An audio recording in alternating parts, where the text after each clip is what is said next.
Assalomu alaykum va rahmatulloh. Aziz do'stlar, xush kelibsizlar. Kamal Yo'ldosh kanalida Qur'oni Karim suralarini o'qishda davom etamiz. Bugun 16-fevral 2025-yil yakshanba.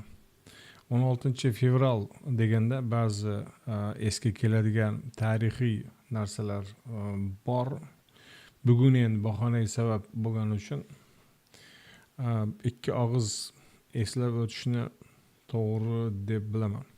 16-fevral 1999-yil Toshkent portlashlari bo'ldi va buni ko'plashib musulmonlarga ag'darishdi. Maqsad butunlay boshqa edi va avval boshdan yolg'on edi. Maqsad nima edi? Karimovni saylovda yengib chiqishi kerak edi va yengib chiqolmaslikdan qo'rqar edi. Shuning uchun bir dushman yaratishga ehtiyoj tug'ildi.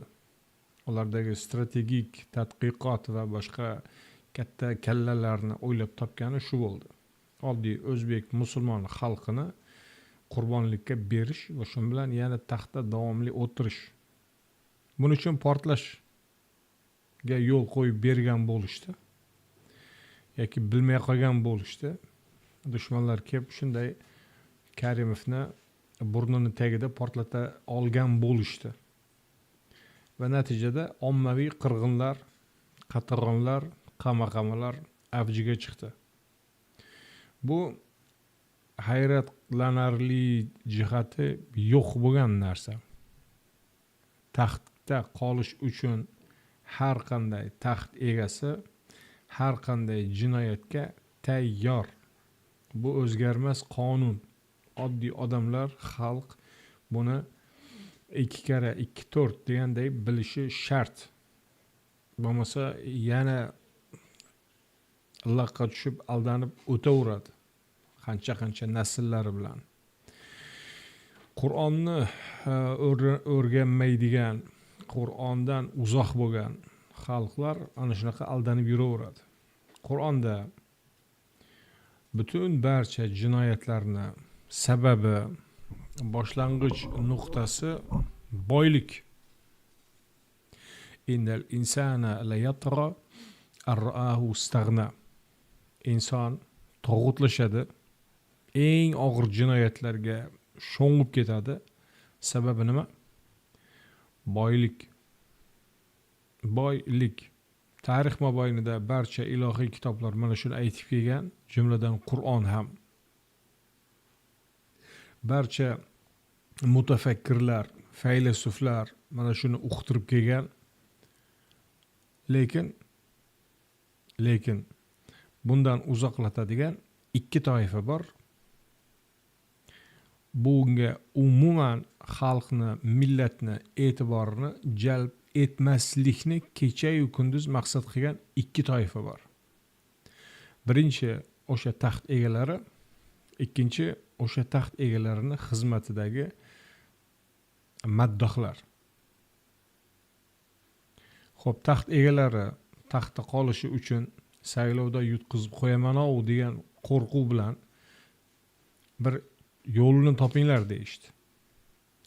Maddohlar, xizmatkorlar bo'ldi dedi, bosh ustiga mana ular portlatamiz deb yuribdi, uni portlattirgan bo'laylik. Portlattirgan bo'lishdi. Xo'p, o'sha davrlarni men juda yaxshi eslayman. Vahobiylar deya hamma tarafda saroy mullalari o'zlariga yoqmagan har qanday musulmonni ayblar edi. Aqidaparastlar, fundamentalistlar deya o'zlarini shirk aqidasini qabul qilmaydigan, tavhid deydigan musulmonlarni dushmanga chiqarishar edi. Holbuki o'sha o'zbek, holbuki o'sha musulmon faqatgina bularni shirkini qabul qilmagani uchun shirki o'sha arvohu, piru, qalang'i, qasang'i, najaslar qabul qilmaymiz degan insonlarni dushman, aqidaparast, vahobiy deya ustidan yozib qamattirib o'ltirtirishgan mullalar. Saroy mullalari-yu saroy mullalariga maddohlik, xushomad xizmat qilayotgan mahalliy mullalar. Hammasi KGBning quloqlari. Ommaviy tarzda. Xo'p, birgina odamni bir joyi taxtda o'tirishi uchun butun bu ko'ppak lashkarlari ishga solindi. Ko'plashib ustidan yozib, qamattirib, o'ltirtirib, yo'q qilib taxtni ta'minlab berishdi. 3 ta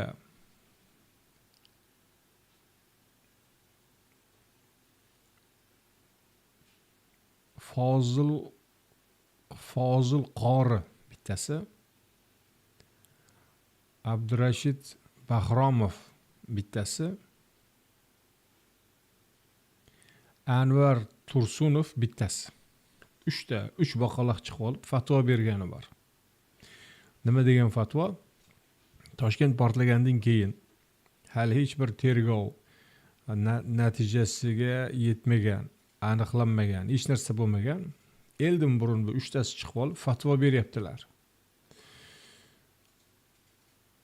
Ular musulmon emas. Kimlar deydigan odam yo'q. Ataylab shunday qilinadi. Har bir mahalladagi o'zi istagan himoyasiz va hobiy deyilganlarni tushunaveradi. Qo'shnichilik qilmanglar. Qiz olib qiz bermanglar. Oldi berdi qilmanglar. O'lsa janozasini o'qimanglar. Nima jinoyat qildi ular shunchalik? Jinoyati bitta. Bularni KGBga xizmat qiladigan, kuch va boylik egalarini iloh qilib oladigan shirk dinini rad etganlar. Bor yo'g'i shu. Mana shuni ta'minlash uchun 1999-yil 16-fevralda Toshkentni portlatib berishdi. Eng uzoq viloyatlar va eng uzoq qishloqlar va eng uzoq mahallalardagi kimlarnidir e'tiqodi, aqidasi mahalla mullakaga yoqmay qolgan bo'lsa, bo'ldi. Shunday bitta imzo tuhmat bilan qamab yuborishdi. Xo'p, nimaga erishdi? Gullab yashnab berdimi? Yo'q. O'zbekiston dunyodagi eng xorlangan davlatga aylandi. Eng xor millatga aylandi. O'zbekiston o'sha sajda qilib saylab berganinglar, ey mullokratiya, dunyoda rasman diktator deya rasmiylashtirildi. O'sha paytda maddohlik qilib yurganlar hozir ezildik deya go'riga tupuryapti. Mana sizlarni qilib bergan xizmatinglar. Hech qanday jinoyati bo'lmagan. Birgina jinoyati o'sha la ilaha illalloh degani. Shirk. Bu shirk Alloh kechirmaydigan gunoh deya shirkdan tiyilgani shu edi. Va shuni yoqtirmay qolib, qo'rqib vahobiylik tarqalsa nima bo'ladi? Avliyolar karomati. Bir tiyinga qimmat karomatlar ular. Shirk botqog'iga aylanib bo'lgan. KGB va mullokratiya o'zaro nikohdan o'tishib, jufti haromlar bilan butun poklikni istaydigan, najasdan yiroq bo'lamiz degan oddiy o'zbek musulmon xalqini boshiga bitgan balo bo'lishdi. Karimov ketdi, ketadigan joyiga. Uning ketadigan joyi ma'lum endi. Tog'utlarni boradigan joyi jahannam. Haykal qo'yib sajda qilsanglar ham, ruku qilsanglar ham u yerdan qutqara olmaysizlar. Uni o'rniga kelgan odam MXXni tarqatib yubordi. Yo'q hozir MXX degan. Butunlay boshqa struktura, boshqa. Ammo mullokratiya o'tiribdi. Men nima degan edim? Tarakonlar o'lmaydi. Tarakanlar Stalin paytida ham o'sha, Brejnev paytida ham o'sha, Yelsin, Gorbachov, Karimov, kim kelib kim ketmasin, ular ana shunday. Tarakanlar bular. Tarakanlarni yoppasiga fosh qilish bilan yo'qotish mumkin. Tarakanni tarakan ekani, o'zbek xalqini boshiga kelgan qama-qama, repressiya va diktaturani asosiy foillari ana shu mullokratiya ekanini fosh qilib xalq bilish kerak. Nega? Diniy ayblov bilan qamalgan har qanday mahbusni jinoyat ishida ekspert xulosasi lozim bo'ladi. Ekspert xulosasi. Diniy mavzuda kim xulosa bera oladi? Militsiyami yoki prokurormi? Kim? Diniy mavzuda ekspertman degan odam imzo qo'yadi. Aybdor, aybsiz deya. Kimni oilasida, qarindosh urug'ida diniy ayblov bilan qamalganlar bo'lsa, bilingki, mullokratiya aybdor deb yozib bergan. Boshqacha protsedura yurmaydi. O'sha paytda televizorlardan chiqib, haligi 3 baqaloq shunday fatvo beryaptimi, ommaviy xalqqa endi o'zingiz tasavvur qilavering. Yashirin kabinetlarda u KGBdagi jazmanlar bilan nima ayblovlarni qo'ygan. Bo'lib ham bir nemis fashistiga yoki bir bostirib kelgan yovga emas, o'zimizni oddiy qora ko'z o'zbek xalqiga. Shirk. Mana shunday balo. Innal insana la yatgha an ra'ahu istaghna. Taxtda o'tirishi uchun boylik qo'ldan ketib qolmasin degan vahima bilan butun Misrdagi yangi tug'ilgan begunoh go'daklarni hammasini qilichdan o'tkazishga tayyor. Begunoh go'daklar emas, yoshi katta-yu, yoshi kichkina-yu, erkak-u, ayol-u hammasini qilichdan o'tkazishdi. Va bunday zulmga biror bitta mulla to'xta degani yo'q. To'xta degani yo'q. Shundan bilasizki, bundan buyog'iga ham hech qanaqa zulmga to'xta demaydi. Bugun biror bir joyda zulm bo'ladigan bo'lsa, mullokratiyadan kutmang. Zulmga to'xta deyishini. Hech qachon aytmaydi. Umid qilmang. Diniy voizlar qandaydir bir adolatga, muammolarni yechimiga, zulmlarni to'xtashiga qandaydir bir chaqiriq yoki xizmat yoki biror hissa deb kutayotgan bo'lsangiz, demakki Qur'onni bilmas ekansiz. Kitobim Qur'on degan bilan Qur'ondan xabari yo'q ummat bu ummat. Hamma joydagi mullokratiya aynan zulmni oqlash va uni halollash uchun qo'yilgan mullokratiya. Hamma joyda. Buni qoziq qilib miyalarga qoqib olish kerak odamlar.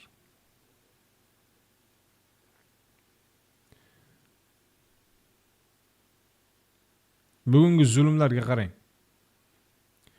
Bugungi zulmlar kim tarafidan qo'llov va oqlov qozonyapti?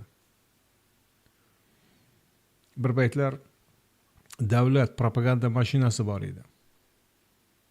O SSR davrida haligi nima edi? Pravda gazetasiga o'xshagan.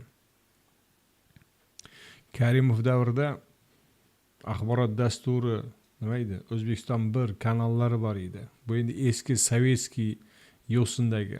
Ko'rildiki, ular sariq chaqaga yaramaydi. Undan keyin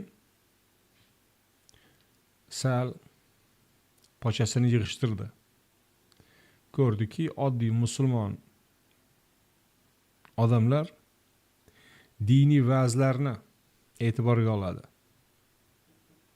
Din nomidan bismillah deya, Alloh deya, islom deya gapirilgan gap bo'lsa, shuni tinglaydilar. Demak, qilinadigan ish o'z-o'zidan ma'lum. Axborot dasturini O'zbekiston bir telekanalidagi butun hamma gap so'zni mullalarni minbariga tashish kerak, ular gapirish kerak. Bugungacha shu davom etib kelyapti. 16 fevralda nohaq qamalganlar oqlandimi? Nohaq qamalgan umuman 16 fevraldan oldin ham keyin ham nohaq ayblovlar bilan qamalgan musulmonlarning ishi qayta ko'rildimi? Reabilitatsiya qilindimi? Kompensatsiya to'landimi? Bularni nohaq qamab, qiynab, o'ltirgan qotillar va zolimlar javobgarlikka tortildimi? Javobni o'zingizlar beringlar. Javob agar yo'q, birontasi qilinmadi bo'ladigan bo'lsa,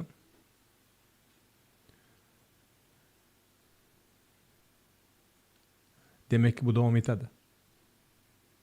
Chunki jazosiz qolib kelinmoqda.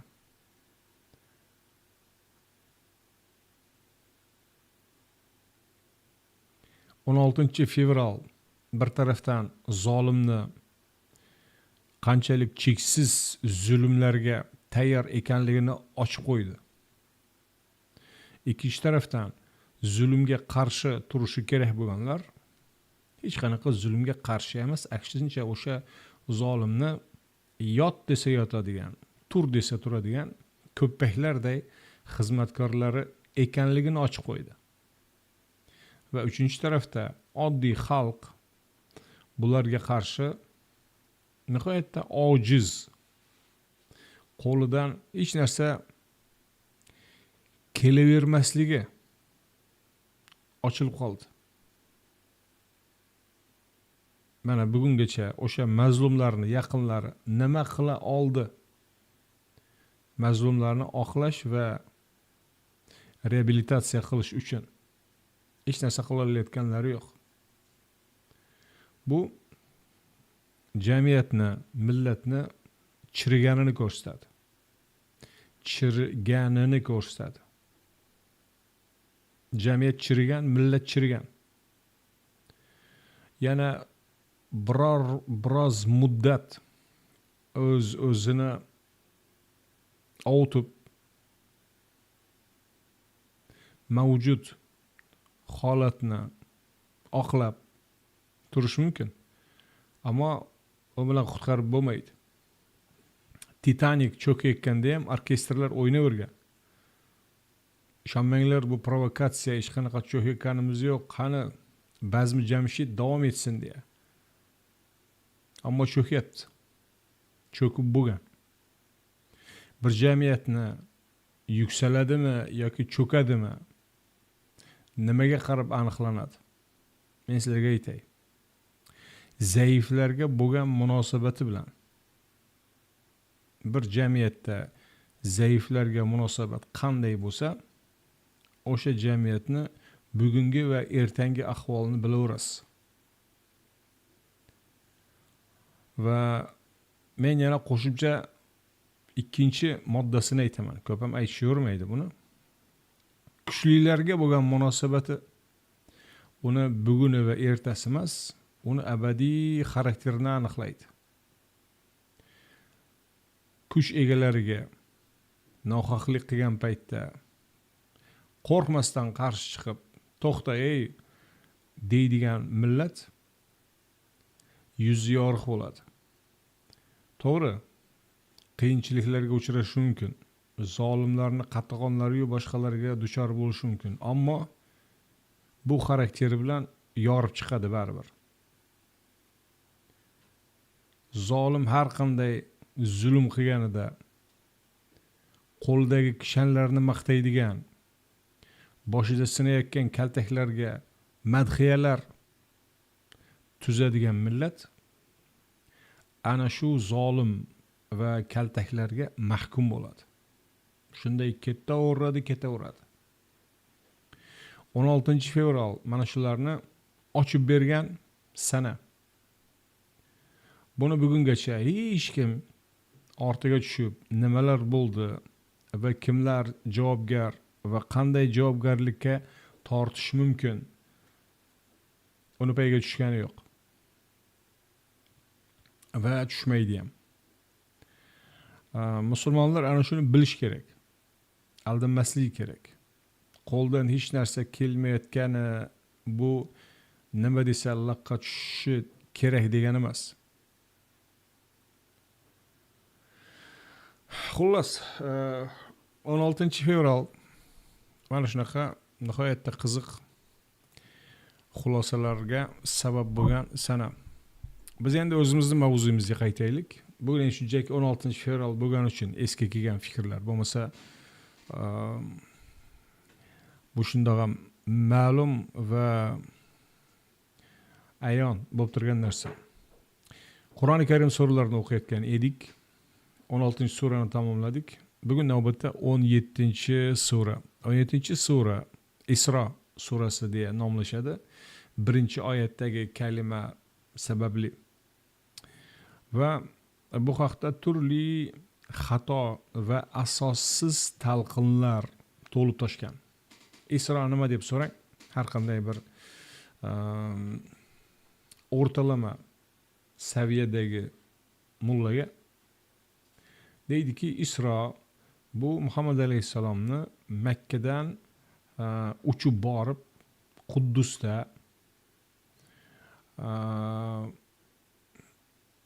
barcha payg'ambarlarni bir jamoat namozida jamlanib, Muhammad alayhissalom u yerda imom bo'lib namoz o'qiganlari voqeasi, hodisasi. Ana shu Isro. Uni davomida Me'roj degan yana bir voqeani aytishadi. Me'roj endi gorizontal emas, Makkadan u Quddusga emas, balki vertikal, endi yerdan osmonga, to'g'ri u arsh a'loga ko'tarilgani hodisasi. Mana shunaqa mo'jizaviy qissalarni aytib berishadi. Xo'p, Qur'onda bormi desangiz, albatta deya aynan mana shu Isro surasini keltiradi. Go'yoki Isro surasi mana shularga ishora qiladi deya uqtirilgan. 100 yillardir uqtirilgan va uqtirilib kelinmoqda. Bu borada savol beruvchi, shubha bildiruvchi odamlarni yoppasiga adashgan u fitnachi u kofir u mushrikka aylantirib kelishgan. Xo'p, bizni Qur'on o'qish yondashuvimiz konseptual, kontekstual. Konsept Qur'onning o'zidagi ma'nolar. Kontekst so'z oqishidagi ma'no qirralari. Kalima o'sha kalima ma'nosi, lekin so'z oqishida u yoki bu voqea bilan bog'liq yoki fa'il bilan bog'liq tarzda ma'noni qirralari, yangicha ma'no qirralari ochiladi. 17-sura konsept jihatidan o'tgan safar aytgan edikki, 16, 17, 18 uchta sura bir butunlikda Allohning amrini bayon qiladi va 3 olamga tajalli etishini bayon qiladi. Xuddi 3-sura Ali Imron surasi o'zidan keyingi 3 surada tafsilotlarini bergandik. Bu yerda ham xuddi shu. 13-suradagi Alif Lam Mim Ra, Alloh allama amr, Alloh amrni ta'limotini beradi. 13-surada qisqa berilgan, keyingi suralarda bu tafsilotlari bilan ochiqlanib boradi. To 18-suragacha, 19-suradan boshlab yangi guruhlar boshlanadi. 16, 17, 18 An'amta alayhim al-maghdubi alayhim valad-dallin. 17-sura al-maghdubi alayhimga bog'liq amr. 16-surada ko'rgan edikki, An'amta alayhim, Alloh ne'mat berganlarga Allohning amri qanday tajalli etadi. Bu 17-sura Isro deya nomlangan. Qur'on bunday nomlamaydi, lekin tarixda shunday nomlanib kelgan. Isro surasi g'azabga uchraganlarga taalluqli Allohning amri. Ana shu ikki narsani esdan chiqarmaslik kerak surani o'qish mobaynida. Bir tarafdan amr, ikkinchi tarafdan g'azabga uchraganlar. Bundan oldin 4, 5, 6 suralarda ham xuddi o'sha narsani tasbit etgan edik. 4-Niso surasi An'amta alayhimga Allohning ismlarini tajalli etishi, xuddi 3-surada sanab o'tilgan ismlar.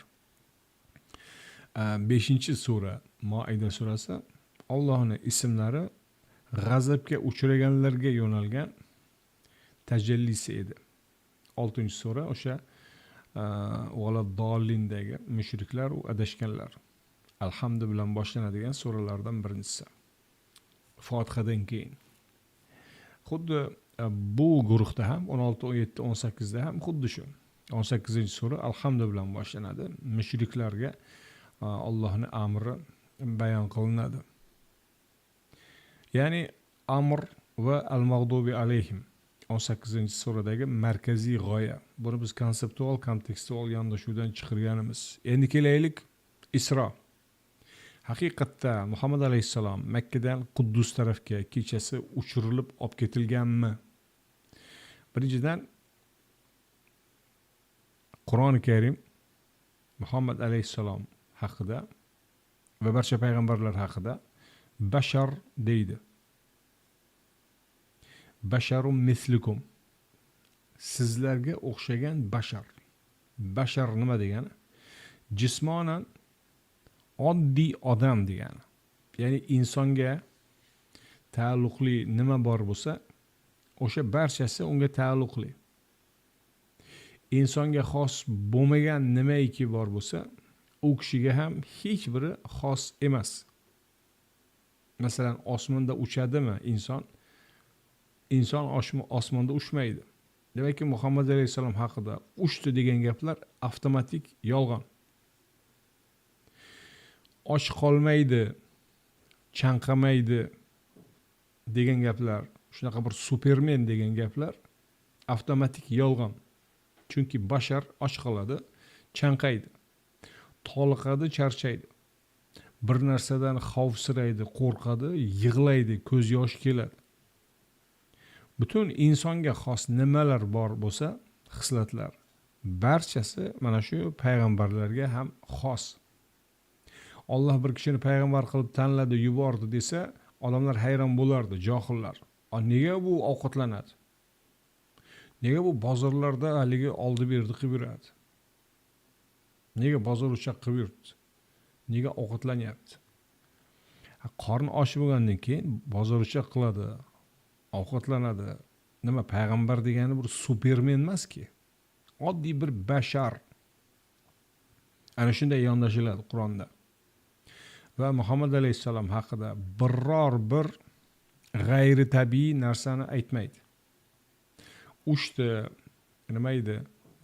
Suvda cho'kmaydi, o'tda yonmaydi. Nimalar aytiladi yana mo'jiza sifatida rivoyatlarda biron bittasini tasdiqlamaydi. Bashar deydi. Mana shuni bitta kalimani konseptini to'g'ri anglaganini o'ziyoq uchta degan gaplarni avtomatik yolg'onga chiqaradi. Xo'p, unda nima? Isro degan nima? Kelaylik endi Isro kalimasini o'ziga. Isro bir kechasi yurish degani. Kunduzi masalan quyosh jazirama bo'lgan bo'lsa, yurish qiyin bo'lishi mumkin oftobda. Shuning uchun salqin tushgan paytda kechasi borib kelinadi.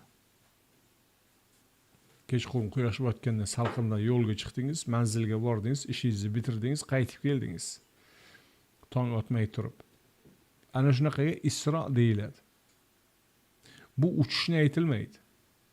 Yayov borib kelinadigan ishga aytiladi Isro deya.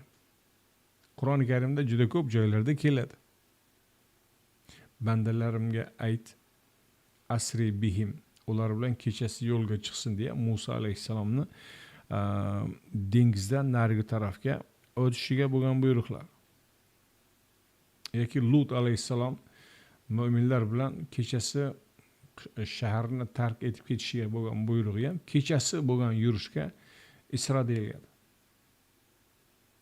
Xullas, isro kalimasi kechasi yayov bir joyga borib kelish. Konseptlarni to'g'ri anglab borish bilan bu uchti qochdi degan cho'pchaklar chilparchin bo'lib chippakka chiqaveradi. Xo'p, endi bu suradagi isro nima? Kechasi borib kelish ekanligini bildik. Payg'ambarlar hech bir osmonda unaqa uchmasligini ham bildik. Nima endi bu joyda? Bu surani avvalgi kalimasidan boshlab subhana tasbih bilan boshlanadi. Xo'p, Qur'onda qaysi vaqtda qachon tasbih bilan boshlanadi suralar? Bir qator ko'rib chiqilganda 17-sura tasbih bilan boshlanadi. 87-sura tasbih bilan boshlanadi. 61-sura tasbih bilan boshlanadi. 62-sura, 64-sura, 59-sura, 57-sura. Turli shakllarda sabbih isma robbika yoki sabbaha lillahi yoki yusabbihu yoki subhana. Tasbih barchasidagi markaziy ma'no insonlar Allohga osiy bo'lsa ham Allohga butun osmonlar va yerdagi narsalar, ya'ni insondan tashqari borliq to'liq bo'ysunadi.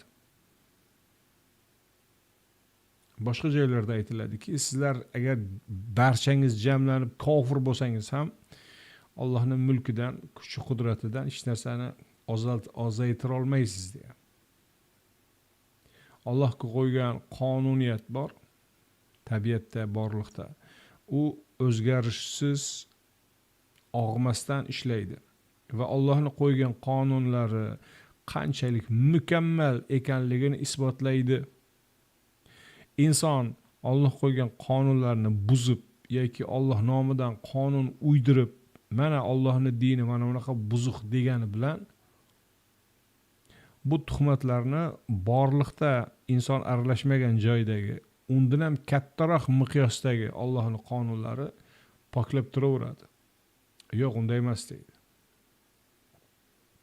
Ana shu poklash, ayb va nuqsondan uzoqlashtirishga tasbih deyiladi. Demakki, bu suralardagi ma'nolardan bittasi insonlarni Allohga osiy bo'lishi, Alloh nomidan Allohga noloyiq bo'lgan narsalarni nisbat berilishi va bularga qarshi ravishda Alloh o'z nomini himoya qiladi. Osmonlar va yerdagi narsalarga qarang. Allohning buyruqlariga to'liq bo'ysunganda qanday mukammal ishlayapti. Sizlarda agar noqislik boshingiz baloga kiradigan bo'lsa, bilingki, siz qayerdadir nuqsonga yo'l qo'yyapsiz. Ana shu g'oya bor. Muhammad alayhissalomni Makkadan Quddusga uchirishida tasbih alomati bormi? Tamoman tasbih alomatiga zid narsa. Osmonlar va yerda bir soniyada bir joydan ikkinchi joyga bir insonni tashib borishi yo'q unaqa narsa. Allohning o'rnatgan tabiat qonunlarida yo'q bu. Insonga o'rnashtirilgan bashar tabiatiga zid bu. Bu suralardagi asosiy ayblanuvchilar 17-sura dedik.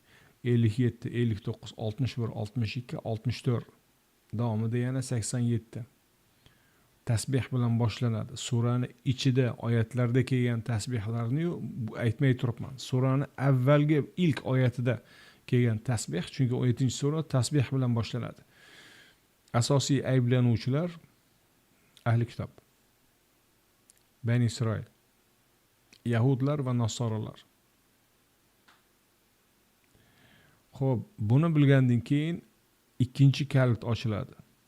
Isro kechasi yurish, tasbih bilan boshlangan suralardagi asosiy ayblanuvchilar ahli kitob, Yahud va Nasoralar.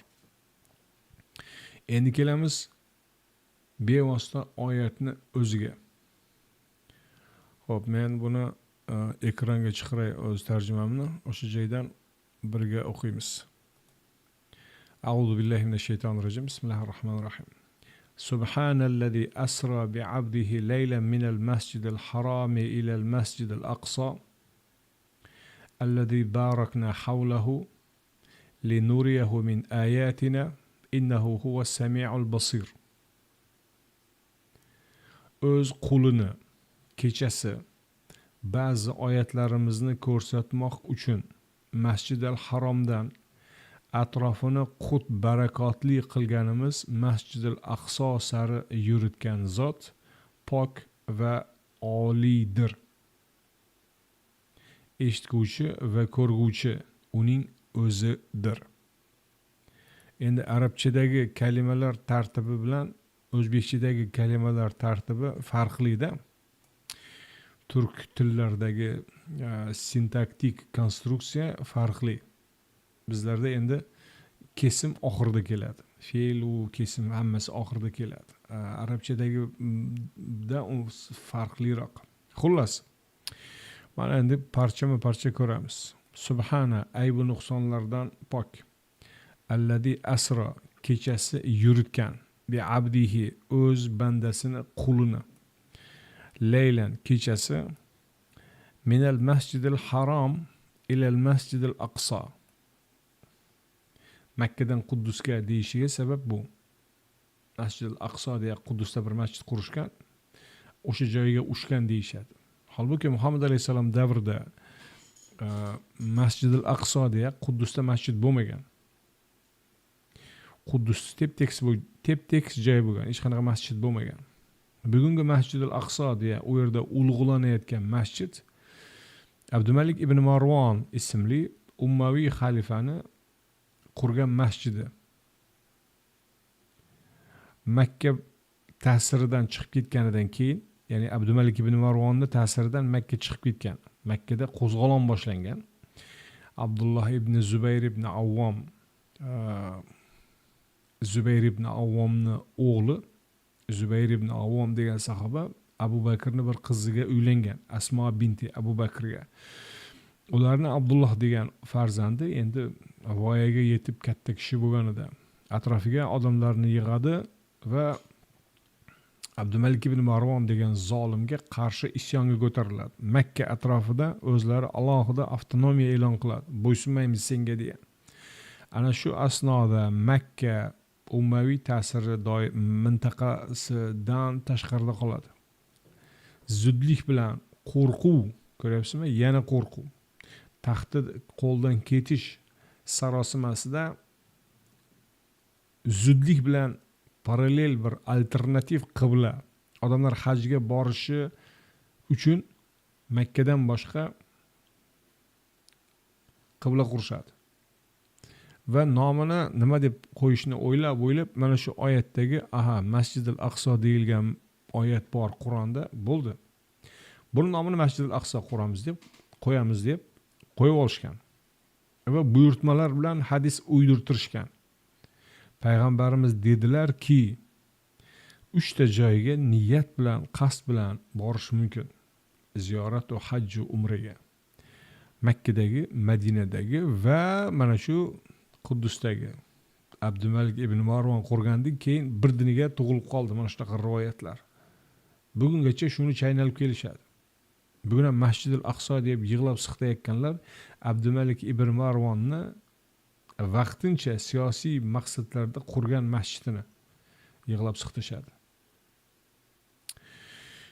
Biz buni ochiq aytganimizda og'ir botdi, chillab yorishdi. Davom etinglar bunda. Uydirmalarga qurbon bo'lish yoqadi bizning odamlarga. Xo'p, unda Masjidil Harom va Masjidil Aqso nima? Abdumalik ibn Marvon bu paytda hech qanaqa masjid qurmagan, tep-tekis joy bo'lsa. Alladhi barakna hawlahu, barakotli qilganmiz atrofini, ya'ni Masjidil Aqsoning atrofini. Linuriyahu min ayatina, oyatlarimizni ko'rsatish uchun. Innahu huwas samiul basir, haqiqatan u eshituvchi va ko'rguvchidir. Tarjimada 1952. Men ko'p ham o'zi linklar beravermayman. Juda agar muhim, zarur bo'lgan joy bo'lsa, shundagina. Xo'p, 19:52 ko'raylik. Endi 19:52 ni tepaga qo'yaylikchi. 19:52.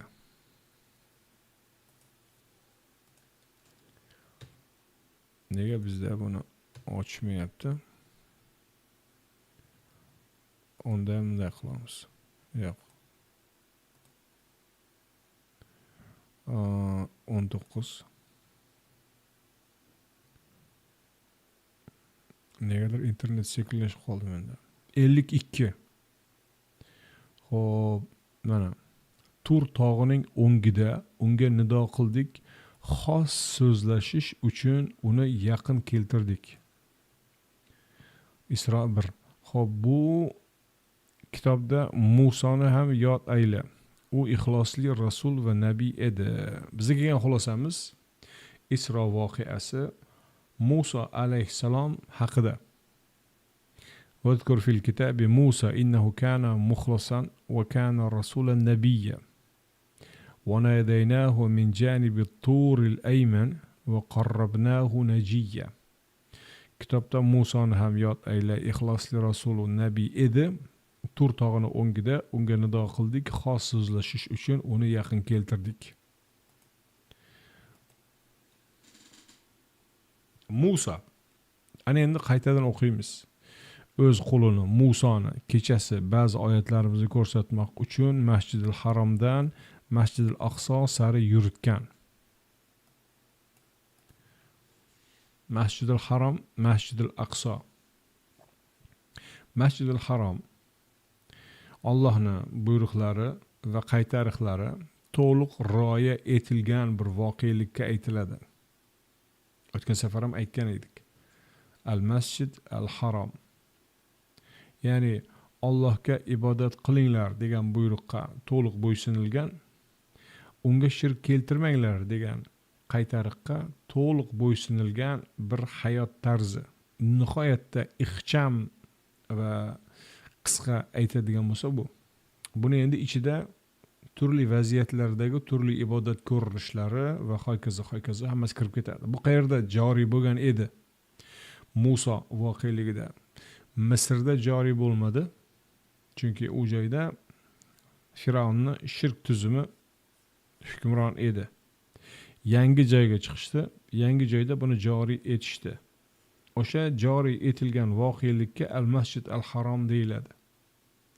Xo'p, Masjid al-Aqso. Aqsoni ko'rdik 19:52 da. Chet joyga biz olib chiqdik, yaqinlashtirdik deya. Ya'ni qavmidan Tur tog'iga,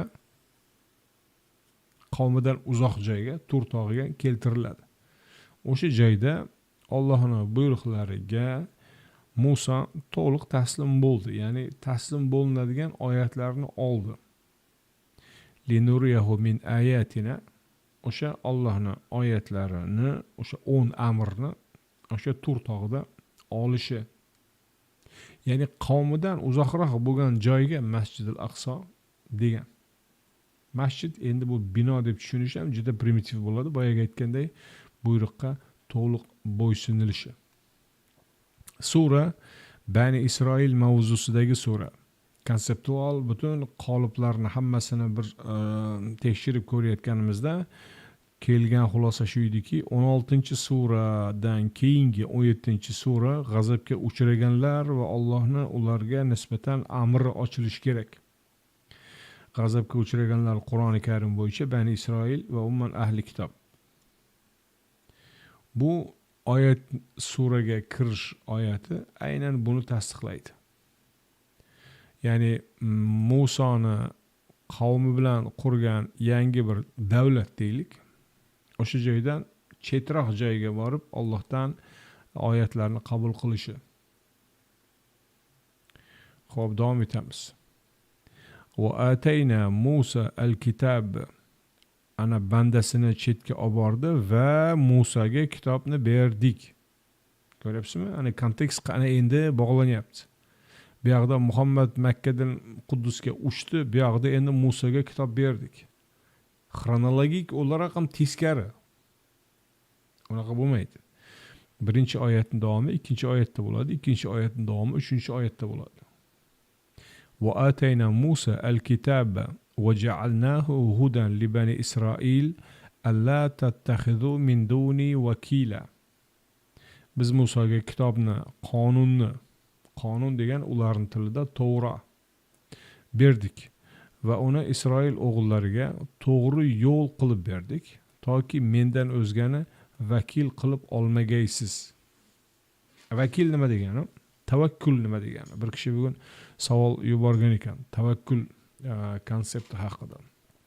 Vakil degani guvoh degani. Guvoh degani shahid deb aytiladi, shahodat, shahid. Vakil o'sha guvoh, lekin orada bir nozik farqi bor. Guvoh faqat kuzatib turadi, aralashmaydi. Vakil guvoh bo'lib kuzatib turadi va vaqti kelgan paytda, zarur paytda aralashadi. Aralashuvi bor. Ana shunga vakil deyiladi. Ya'ni Allohga tavakkul deysiz. Allohga tavakkal qildim deb bir ishga kirishasiz. Bu nima degani? Alloh ko'rib turibdi meni niyatim xolisligini, kuchim, qudratim qayergacha yetadi, yetmaydi. Yetmagan joyiga Alloh taolo o'zi bir qandaydir bir shaklda aralashadi va niyatga yetkazadi deganday tushuncha. Alloh ko'rib turibdi deb vakil ma'nosida aytilmagani, Alloh ko'rib turibdi, oxiratda o'zi jazosini beradi deganday. Ammo vakil bo'lganda hozir mudohala etadi. Mendan o'zgani vakil qilib olmagaysiz.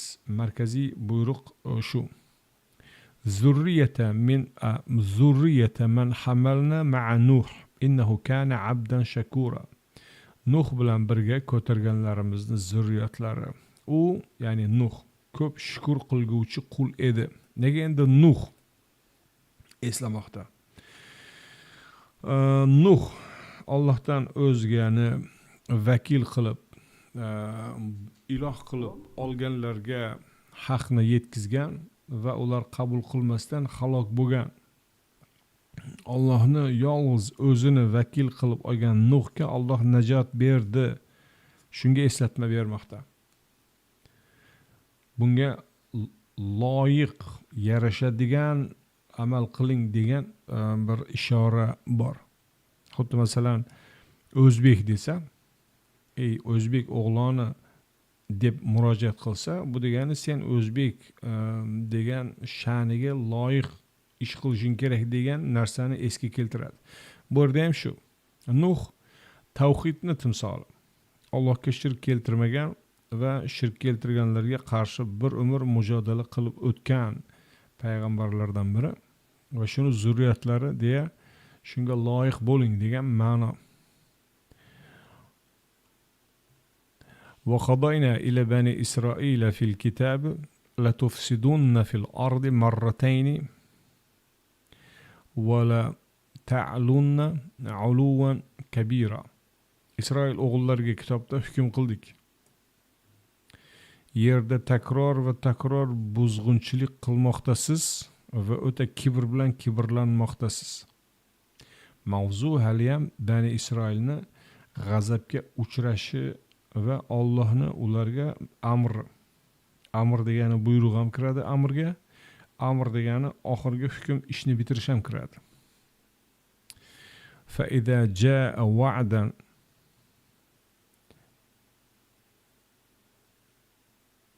فإذا جاء وعد أو أولاهما أنا الميكروفون ده يخشى الميكروفون توسقيت غوريزونتنا. فإذا جاء وعد الأولى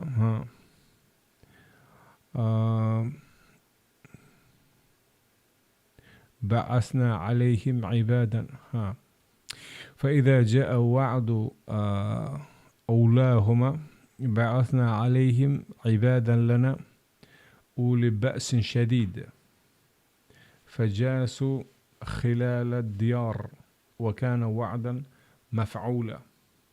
Qachonki birinchisini vaqt soati kelganida, birinchi va'dani vaqti kelganida biz ustingizga o'ta kuchli qullarimizni yubordik va ular uyma-uy kirib qidirdilar.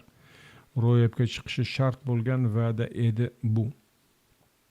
Alloh taolo Nuh zurriyoti sifatida Bani Isroilga tavhidga rioya qilishni buyurgan edi, ammo ular buzg'unchilik qilishdi va kibrlandi. O'ta kibr bilan kibrlandi. Natijada Alloh ularni boshiga boshqa bir qavmni, o'ta kuchli qavmni keltirdi, uyma-uy kirib qidirdi. Uyma-uy yurib qidirdi. Uyiga berkinib omon qolishni ham imkoni yo'q. Ro'yobga chiqish shart bo'lgan va'da edi bu. Birinchi va'da bu. Summa radadna lakumul karra alayhim wa amdadnakum bi amwalin wa banin wa ja'alnakum akthara nafira. Keyin yana sizga ularni mag'lub qilish imkonini berdik. Sizlar mag'lub bo'ldinglar. Alloh keyin kuch-quvvat berdi. Sizlar g'olib bo'ldinglar. Va boylik va o'g'illar berib qo'lladik va lashkarlaringizni ko'paytirdik. Ya'ni boylik va kuch-qudrat va askariy jihatdan yuksaldingiz. Ya'ni Alloh bir payt ne'mat berdi, noshukrlik qildingiz, balo keldi. Ya'ni tanazzul cho'kdingiz. Keyin sizlarga madad berdi, yana yuksaldingiz. Ana shu amplituda chiqib tushadi. In ahsantum li anfusikum. Agar yaxshilik qilsangiz, o'z foydangizga yaxshilik qilgan bo'lasiz. Osiy bo'luvdi, o'zlarini zarariga bo'ldi. Oxirida o'zlari cho'kdi. Yaxshilik qilgandan keyin mana o'zlariga yaxshilik bo'lib keldi. Wa in asa'tum fa laha. Agar yomonlik qilsangiz, o'z zararingizga. Fa idza jaa wa'dul akhirah. Keyinroq sizlarni to'liq o'qish kerak uni. Va fa idza jaa wa'dul akhirah liyasu'u wujuhakum wa liyadkhulu al-masjida kama dakhaluhu awwala marra wa liyutabbiru ma 'alaw tatbira. Agar yomonlik qilsangiz o'z zararingizga, keyinroq sizlarni yuzi qaro qilish uchun birinchi marta kirganlari kabi masjidga kirishlari va nimani qo'lga kiritsa yo'q qilishlari uchun ikkinchi va'da keldi. Ayni va'da yana takror bo'ldi. Birinchi va'dada uyma-uy yurib vayron qilishuvdi. Keyin sizlarga madad berdi. Keyin yana demakki osiy bo'lishgan. Keyin ikkinchi va'da keldi. Shu bilan ayni balo takrorlandi. Asa robbukum an yarhamakum wa in 'udtum 'udna wa ja'alna jahannama lil kafirin hasira.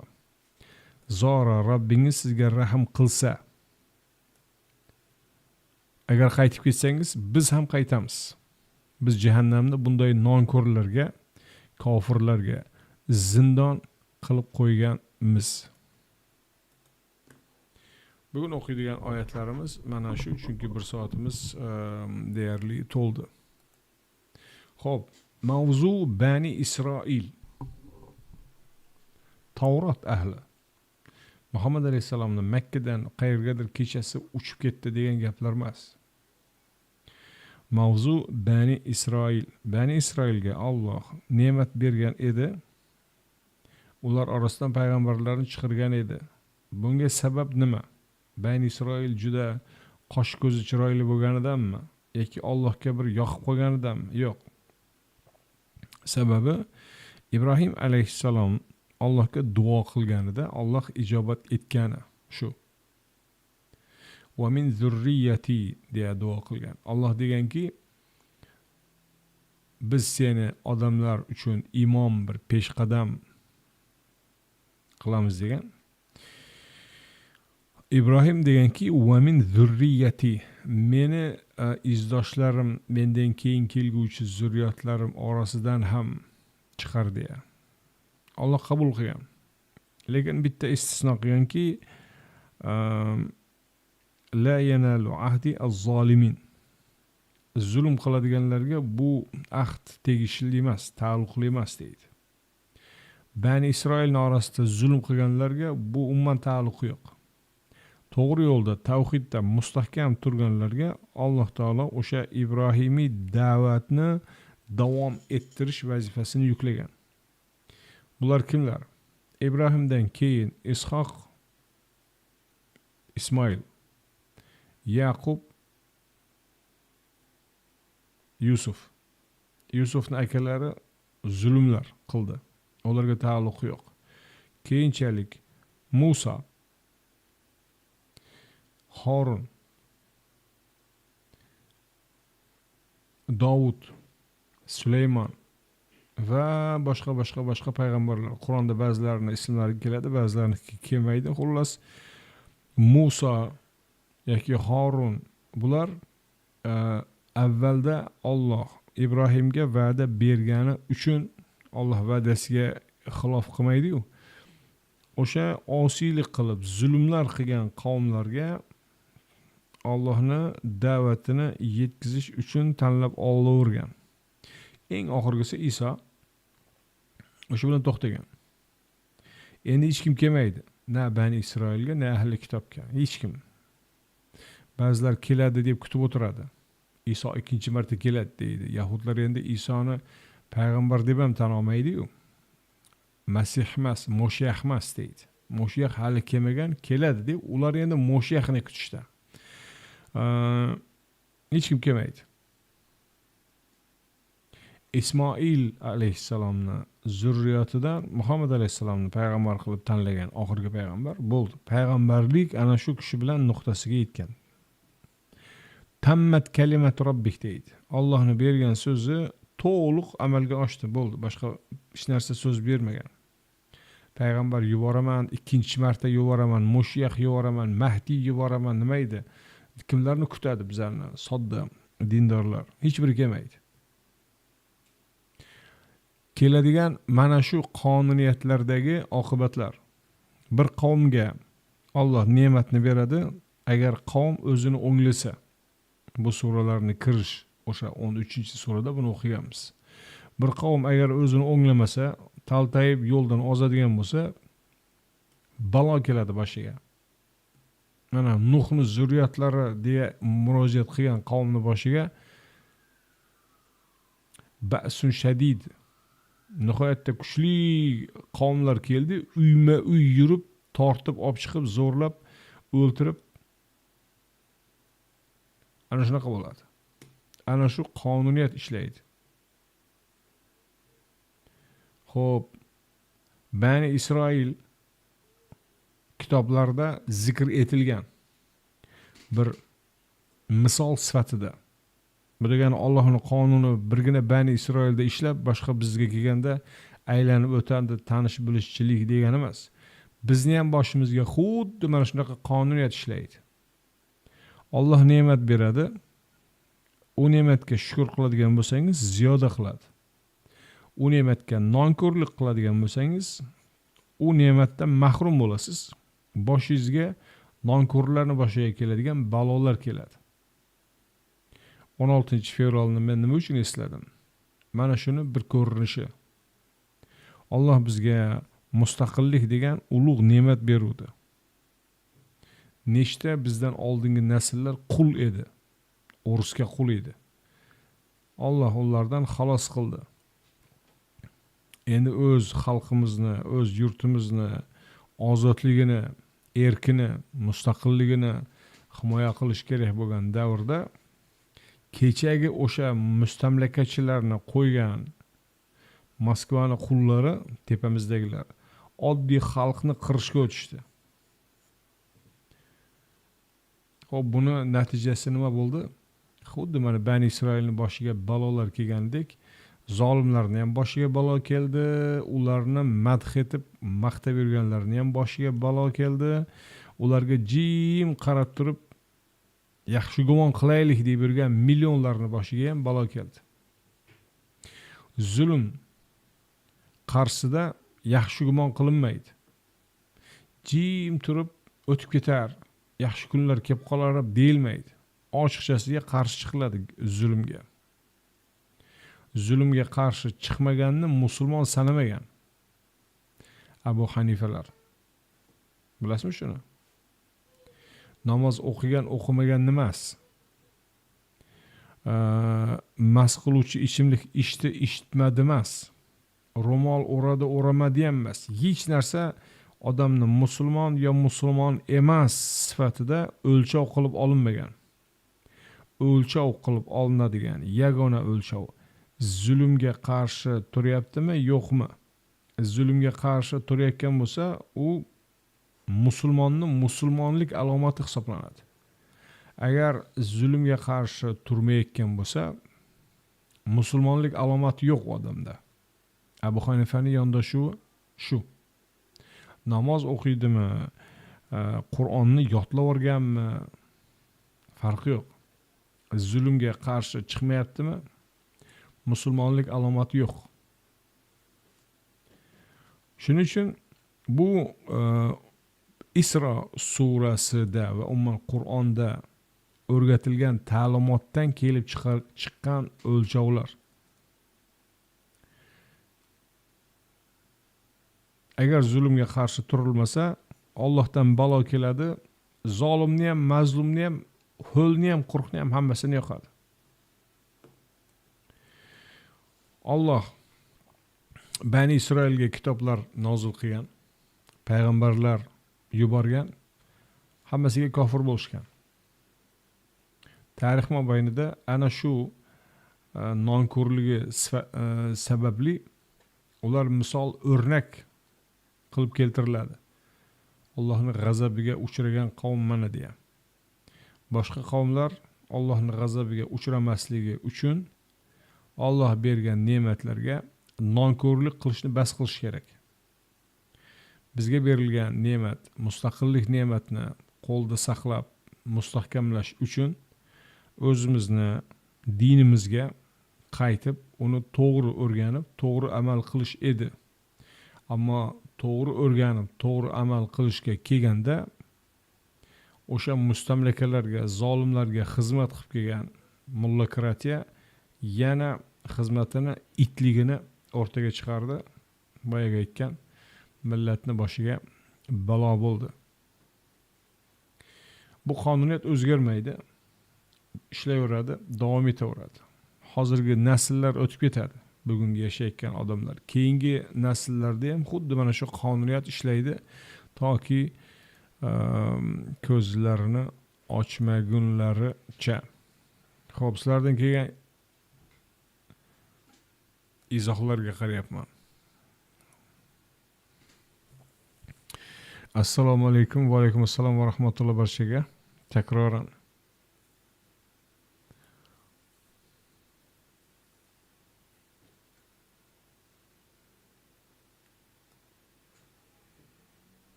Xo'p, Mirkamol aka, Alloh bilan aldamoq kitobini tarjimasini davom etasizmi?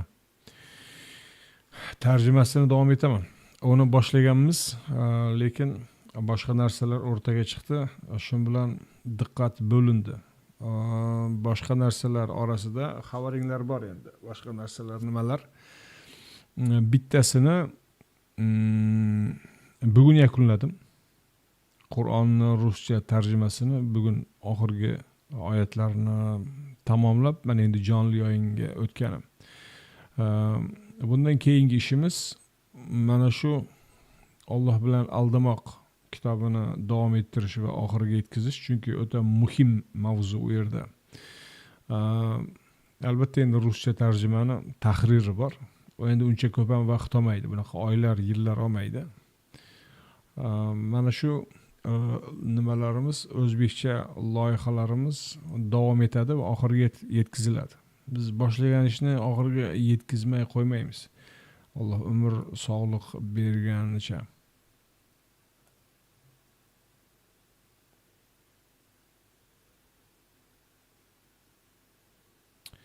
Xudo bizga ayrim qonuniyatlarni yetkazgan, ayrimlarini aytmagan kitobida. Endi odamlar bilim olib, rivojlanib, bildirilmagan qonunlarni topib mukammallikka erishishi kerakmi?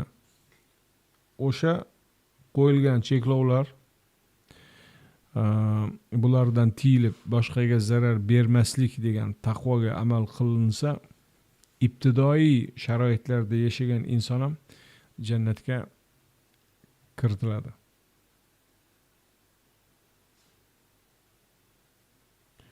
Tavrotda Muhammadning ismi zikr qilinganmi? Tavrotda Muhammad ismini o'zaga bo'lgan Hamada ismi keladi. Tavrotni agar originalni o'qiyman degan jiddiyatingiz bor bo'lsa, men sizga ularni yuborishim mumkin. Agar shunchaki so'rayotgan bo'lsangiz, men ham aytdim. Bor. Bugungi Isroilning G'azodagi voqealigi shu hodisalar davomiga nihoyatda o'xshamoqda. Shunday. Ular kuch berilsa taltayadigan, kuchi ketsa yig'laydigan, shikoyat qiladigan qavmlar. Bizni qavmlar ham xuddi shunaqa. O'ylamang, bizlardagilar juda bir avliyo deya. Mana o'zbeklarga kuch-quvvat berilsa nima bo'ladi? Shukrini ado etadimi?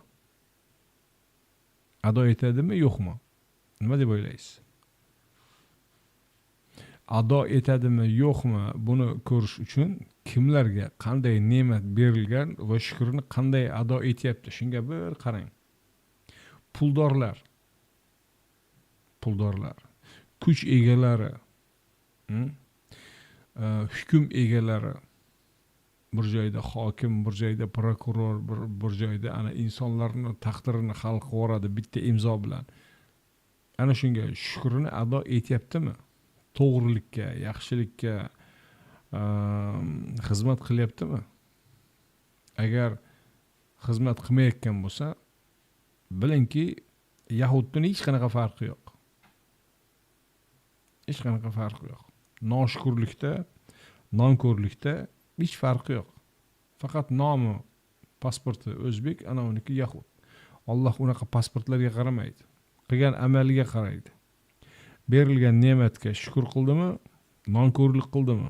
Shukr qilgan bo'lsa bu taraf, nonko'r bo'lgan bo'lsa bu taraf.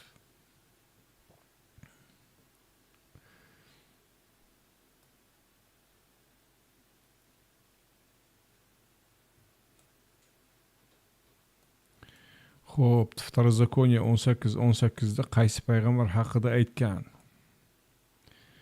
Muhammad alayhisalom haqida aytgan.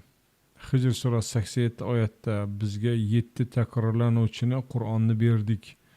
7 takrorlanuvchi deganda Alloh taolo nimani nazarda tutmoqda? Eduard sizdan bir iltimos. Erinmasdan o'sha Hijr surasi 87-oyatda biz qanday tushuntirish berganimizni streamlarga murojaat etib bir ko'rib chiqing. Jiddiyati bo'lsa, bunga vaqt ajratib qaraysiz. Ammo endi sizning savolingiz uchun u streamni yangidan gapirib berishga menda hozir holam yo'q, kuchim yo'q. Yo'lovchi nega davom etmayaptilar? Yo'lovchi sog'-salomat, faqat ishlari, o'qishlari ko'paygan hozir. Lekin oxiriga yetkazamiz uni ham. Bir necha juz qolgan. Xo'p, boshqa savol ko'rmadim. Tilaklar bildirilgan, tashakkurlar aytilgan, barchanglarga rahmat. Yaxshi tilaklar uchun tashakkur aytish shart emas. Xo'p, 10 kishi o'qisa 10 xil tushunadimi? Har kim o'z tushunishida erkin. Alloh taolo Anfiqu mimma razaqakumulloh dedi. Alloh rizq bergan infoq eting dedi. 10 kishi qanday tushunadi? Kimnidir qo'lida pul bor, kimnidir qo'lida hosillar bor, kimnidir qo'lida nimadir bor. O'shandan infoq etadi. Buni endi nima deysiz? 10 xil tushunish hammasiniki xato, bittasi to'g'ri deysizmi? Odam o'zini o'zi cheklaydi. O'ziga o'zi cheklov qo'yadi. Boshqalarga cheklov qo'yish endi undan battar. Xo'p, Tavrotning asl nusxasi qaysi tilda? İbraniycha, ibriymi nima deyiladi ana shu tilda. Men o'qib ko'rmoqchiman, sizga aloqaga chiqaman, oldindan rahmat. İbraniycha o'rganadiganlar bo'lsa, mana hozir butun ummatda yetishmaydi shu.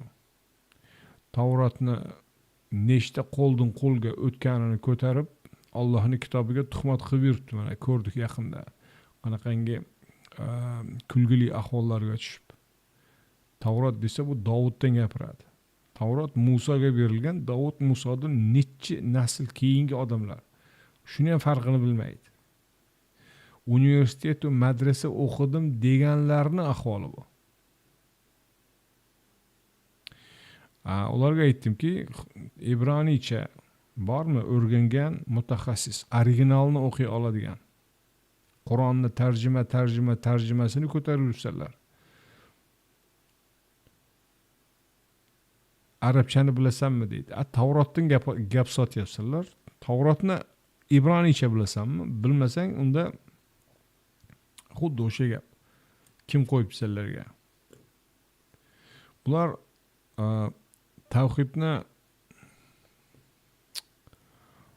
tavhidni bilmaydigan darajada achinarli, ayanchli ahvoldalar. Mana shularni ko'rib men bir xulosaga keldim. Mana Qur'onda aytiladi-ku. Ya Robbi, inna qawmi ittakhadhu hadha al-Qur'ana mahjura. Qavmim bu Qur'onni tashlab qo'ydi.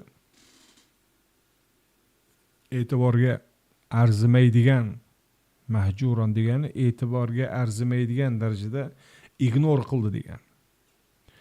Xuddi shuni Tavrotga ham, Injilga ham. O'ylamang, u yahudlar yoki xristianlar juda Injilni kecha-yu kunduz o'qiyapti. Ularni o'qib, ular ustida tadabbur qilgan odam o'zi yo'q. Tavrot ham, Injil ham mahjuran. Bularni tasdiqlab kelgan Qur'on, faqat Qur'onga yuraman deganlar. Nima qilyapti? Qay biri o'qib tekshiryapti? Hech biri. Xo'p,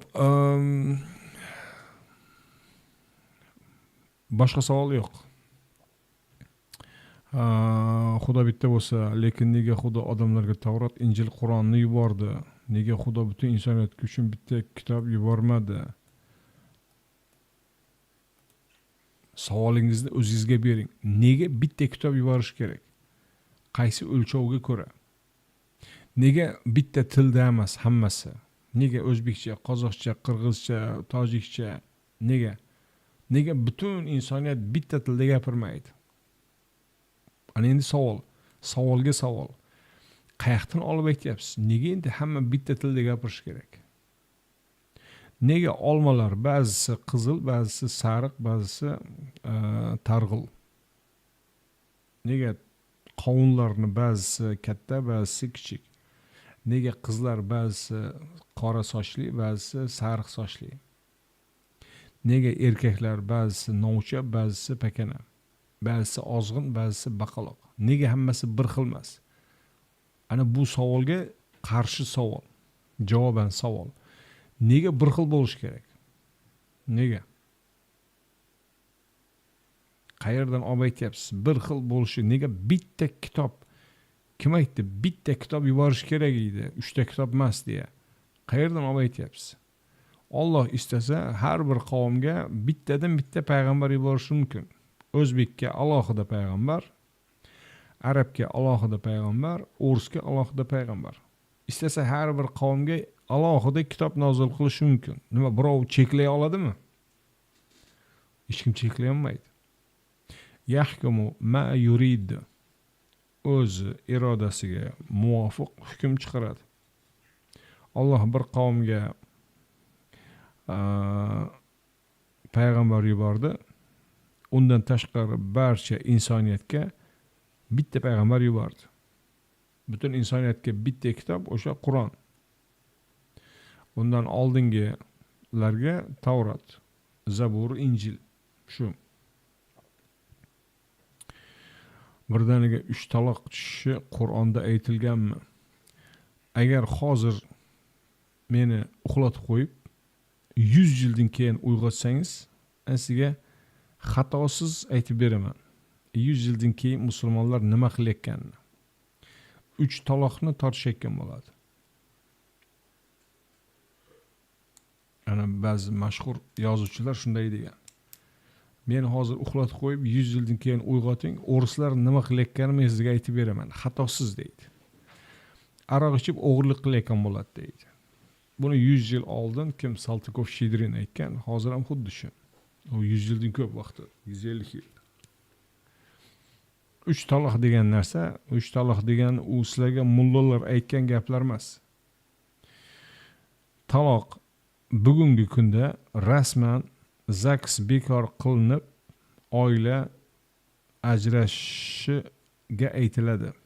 3 taloq desangiz ham, 4 taloq desangiz ham, bitta oila bir marta ajrashadi bo'ldi. Xo'p, Turkiyada bo'lib o'tgan Adnan Menderes ijobiy inson bo'lganmi yoki aksi dinga nisbatan xoin bo'lgan? Vatan xoini sifatida osib o'ldirishgan. Xo'p, 130 kishi kuzatayotir. 130 mi bilmayman, bundan qaramabman ham. 77 ta qizg'onmang like'ni. 77 ta like. Qizg'onmang like'ni. Xo'p, Qur'onda salat kalimasini namoz deb olmasam, uni o'qisam, bilib turib o'zimni aldashga kiradimi? Aldashmas u. Salatning ma'nosi Alloh zimmaga yuklagan vazifalar. O vazifalar orasida Allohga duo qilish buyrug'i ham bor. Duoni ko'rinishlaridan bittasi namoz. Nima uchun Qur'onning ma'nosini tarjimasi deb aytiladi? Qur'on tarjimasi. Qur'on tarjimasi deyisham to'g'ri, aslida hech bir gunoh joyi yo'q. Faqat endi kamtarlik bilan mualliflar kamtarlik bilan Qur'onning ma'nolarini tarjimasi deydi. Ya'ni Qur'onni tarjimasi desa, o'zbekcha Qur'on, Allohning kalomi endi o'zbekcha degan juda bir katta iddao deydi bu. Unday iddaodan tiyilgan holda kamtarlik qilib ma'nolarini tarjimasi deydi. Shu jihatdan, odob yuzasidan. Aslida Qur'onni boshqa tilga tarjima qilinganda o'sha tildagi Qur'on bo'ladi. Xo'p, mana shu oxirgi savol edi, Anarxon savoli. Boshqa savollarga javob bermayman. Bugungi mavzuyimiz mana shu. 17-surani birinchi qismini o'qigan bo'ldik. E'tiboringizlar uchun rahmat. Keyingi yakshanba inshaalloh bu kirish mohiyatidagi suhbat edi. Keyingi yakshanba inshaalloh kelgan joyimizdan davom ettiramiz. Hozirlikcha shu. Assalomu alaykum va rahmatullohi va barakatuh.